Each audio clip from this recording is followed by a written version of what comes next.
여러분 안녕하세요. 내가 주인공이 되는 수학 개념 교과서 수학의 미래 5학년 2학기 해설을 시작하도록 하겠습니다. 자, 5학년 2학기는 교과서와 마찬가지로 총 6개의 단원으로 이루어져 있습니다. 차례를 보시면 이상한 것이 있습니다. 뭐가 이상합니까? 빨간색처럼 보이는 교과서의 단원 말고 그 위에 이제 파란색처럼 보이는 일상 용어를 쓴 수학 제목, 단원 제목을 쓰고 있습니다. 수학 용어는 여러분 아직 배우지 않은 그런 것들이 많이 있는데 그런 것들이 뭔지를 여러분들은 미리 알기 어렵죠. 근데 수학의 미래는 그런 것들을 알게 하기 위해서 안에서 실제적으로 여러분들이 생활에서 닥치는 그러한 문제에 대한 그런 내용으로 제목을 다 바꿨습니다. 이것은 여러분이 수학 용어를 보다 친숙하게 그 내용을 보다 친숙하게 받아들일 수 있도록 하기 위한 배려라는 걸 생각하고 이 내용이 결국은 문제를 묻는 거구나 이런 뜻으로 이해하시면 되겠습니다.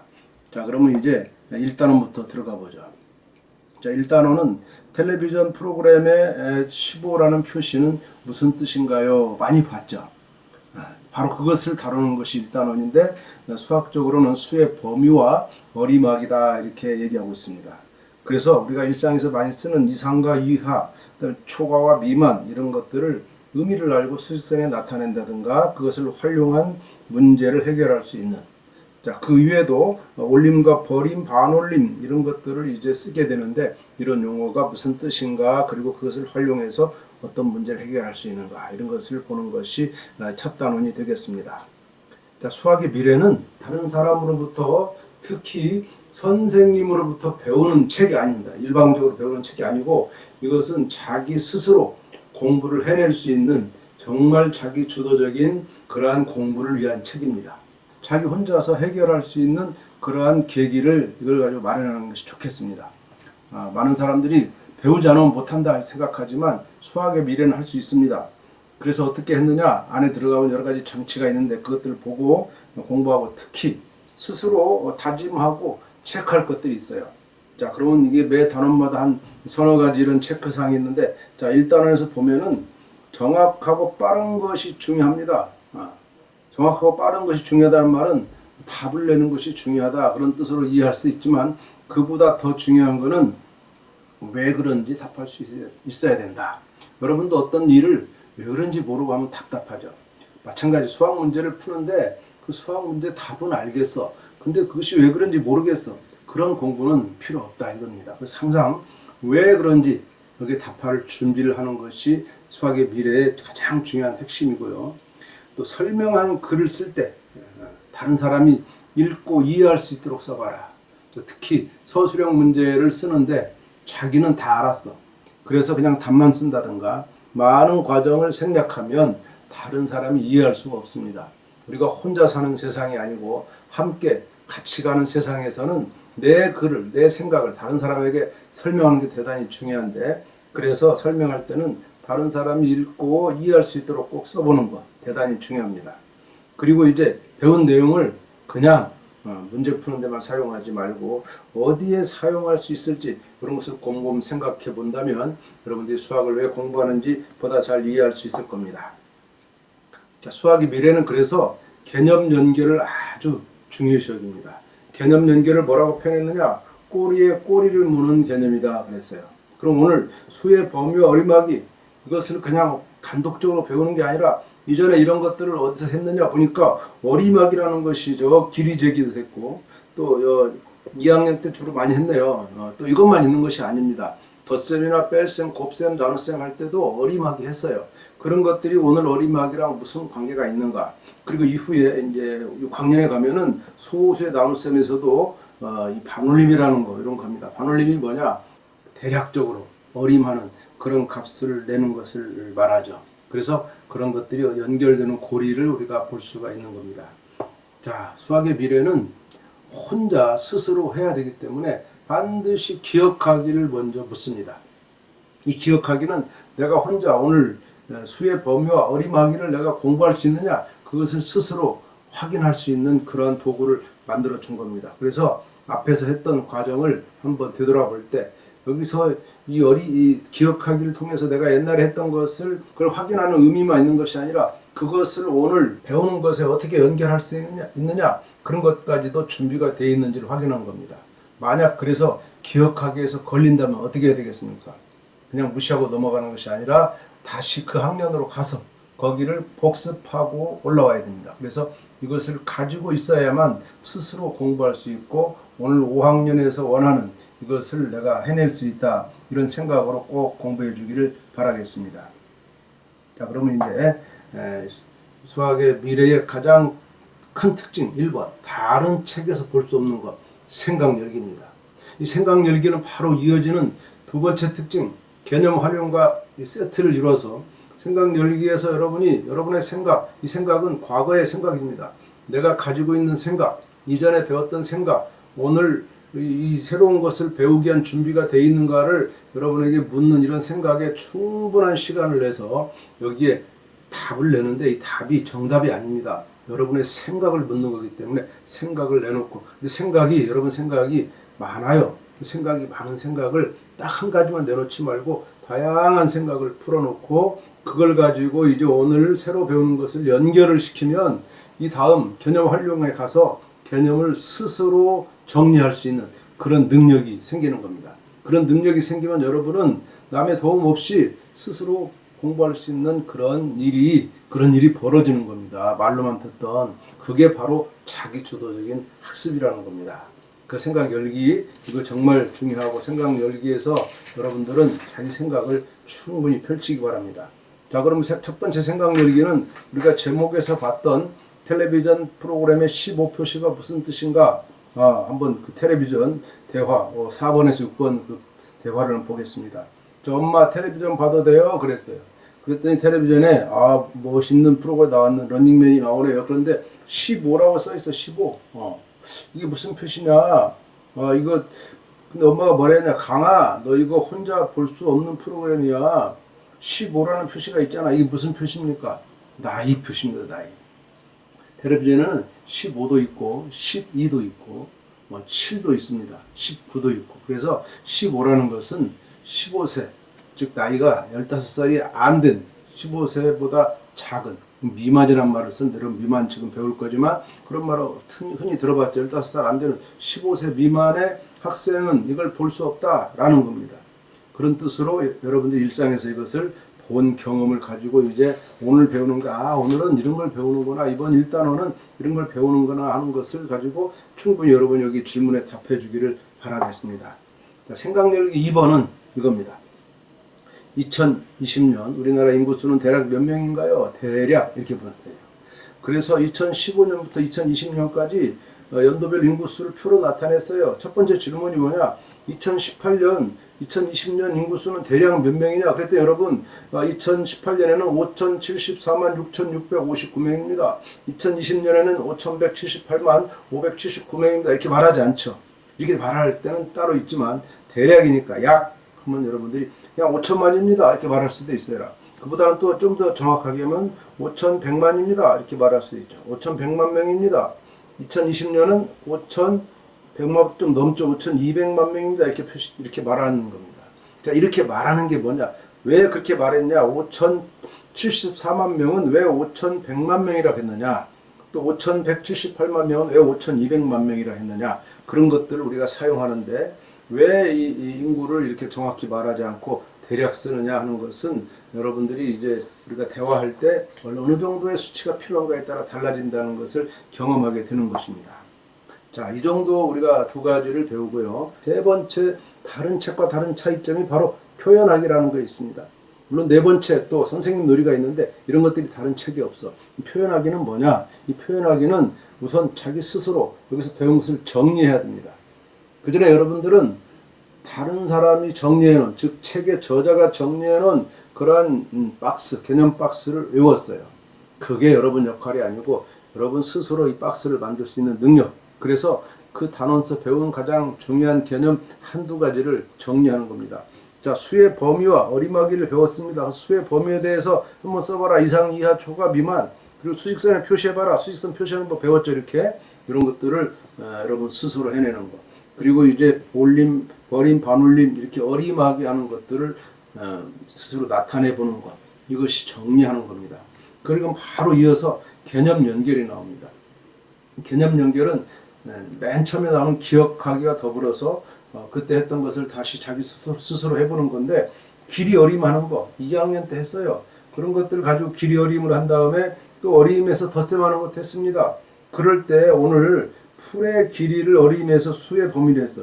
자, 풀의 길이를 어림했다. 이거 얼마로 어림했습니까? 약 6cm, 약 6cm라고 했는데, 이것은 수의 범위로 표현할 때는 뭐냐라는 것이고, 풀의 길이를 어림하는 것을 올림, 버림, 반올림 이렇게 어림하기와 관련해서 무슨 관련이 있는지를 친구에게 편지로 설명해라. 이 말은 반드시 글로 써라 말이에요. 여러분이 글로 쓰는 거 너무 싫어합니다.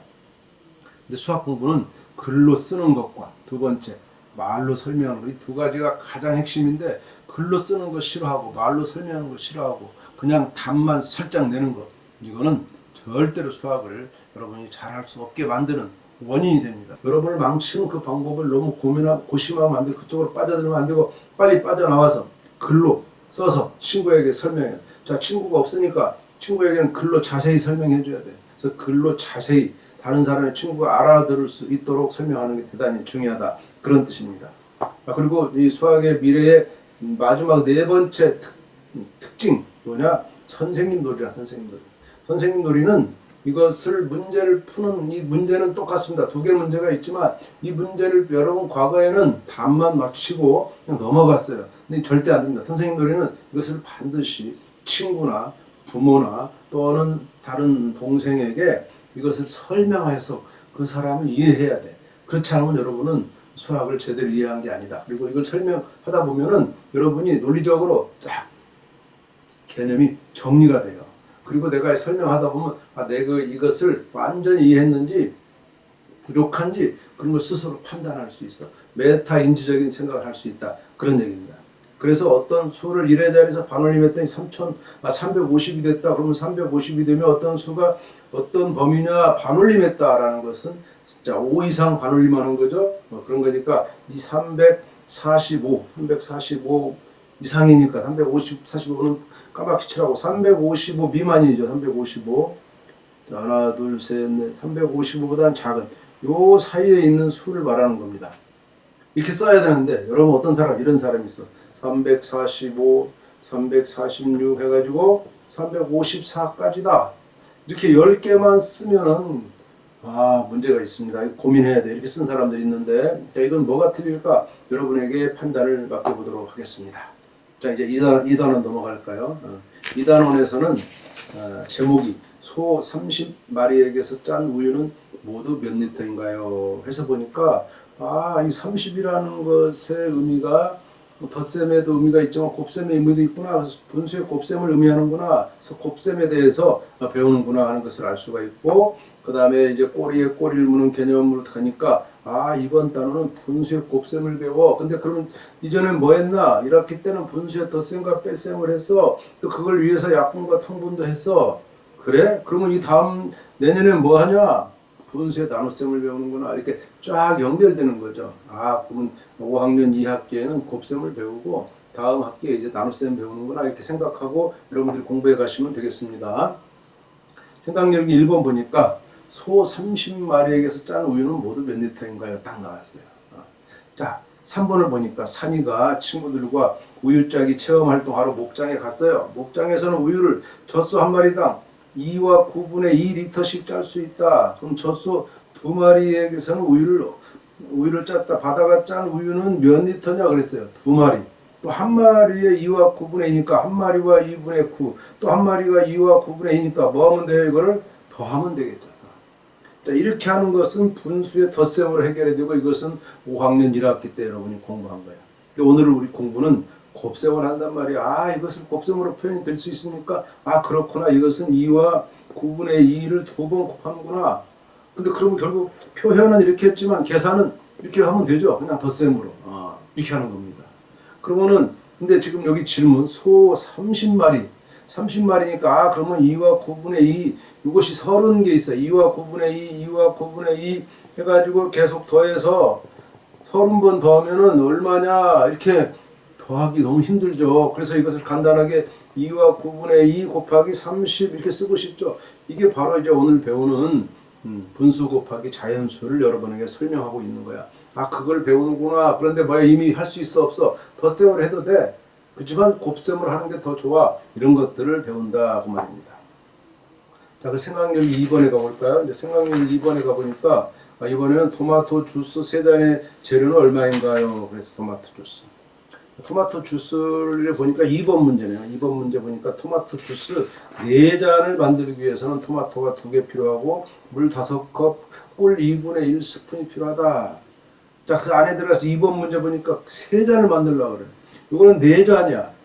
4잔을 만드는 재료를 보고 3잔을 만드는 거니까 어떻게 구할 수 있을까? 색칠해봐라 그랬어요. 예를 들면 내가 토마토만 해보면, 자, 이 토마토 2개로 4잔을 만드는 거니까 3잔만 만들어야 돼. 그럼 어떻게 해야 되겠습니까? 아, 그러면 각각의 토마토를 이렇게 4등분 하자, 4등분. 그러면 이 하나가 한 잔이죠? 그럼 3잔이니까 3조각씩 하면 되겠다. 이런 식으로 하는 거란 말이에요. 이렇게 하면은 이제, 분수 개념, 그리고 이것을 4분의 3만큼이라는, 이제 4잔의 재료로 3잔을 만드는 거니까 결국은 4분의 3만큼이라는 이런 분수에서 곱셈의 개념을 여러분들이 연결할 수 있는 그런 계기가 되겠죠. 자, 그럼 이제 개념 정리로 가볼까요? 표현하기로 합니다. 표현하기는 분수의 곱셈을 여러 가지 방법으로 해결해 보세요 그랬어요. 자, 이 수학의 미래는 생각 열기에서 강조하는 게 뭐라겠느냐? 답을 정답만 딱 하나 맞히고 끝나면 안 된다고 그랬어요. 그건 가장 저수준의 사람입니다.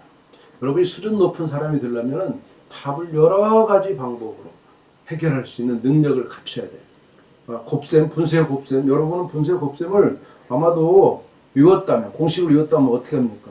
분수는 곱셈할 때는 분모끼리 곱하고 분자끼리 곱한다. 즉 4분의 2 곱하기 3분의 1 하면은 분모끼리 곱해서 4 곱하기 3, 분자끼리 곱해서 2 곱하기 1 이렇게 하는 방법만 알고 있을 가능성이 많다. 그런 사람은 가장 낮은 수준이에요. 자, 방법 이거 말고도 여러 가지가 있습니다. 여러분 교과서에서 여러 가지 방법을 했고 수학의 미래에서도 이것을 여러 가지 방법으로 경험하고 있습니다. 자, 뭐 그중에 하나만 소개한다면 이런 거죠. 그림을 그려서 한다. 그림을 그려서 먼저 4분의 2 그래요. 4분의 2. 그 다음에 거기다가 다시 3분의 1 그래요. 그러면은 또 이것이 나오는 과정이 있죠. 그것을 잘 보면 결국 이 분수의 곱셈을 구하는 공식과 똑같은 방법임을 알 수 있을 겁니다. 자, 그러면 이제 세 번째 단원 가볼까요? 세 번째 단원은 어떤 물건의 모양과 크기가 모두 같은가요? 그래서 합동과 대칭을 다룹니다. 합동, 똑같다는 거죠. 대칭은 서로 이렇게 뒤집은 거죠. 그래서 합동인 거, 대칭 이런 것들을 배우는 것이 3단원이고요. 3단원에서 합동과 대칭은 이전에 여러 가지 도형, 평면 도형, 다각형 배운 것을 주로 이용하고 이후에 다시 입체 도형으로 연결돼서 직육면체까지 가게 되는 것을 볼 수가 있는 거죠.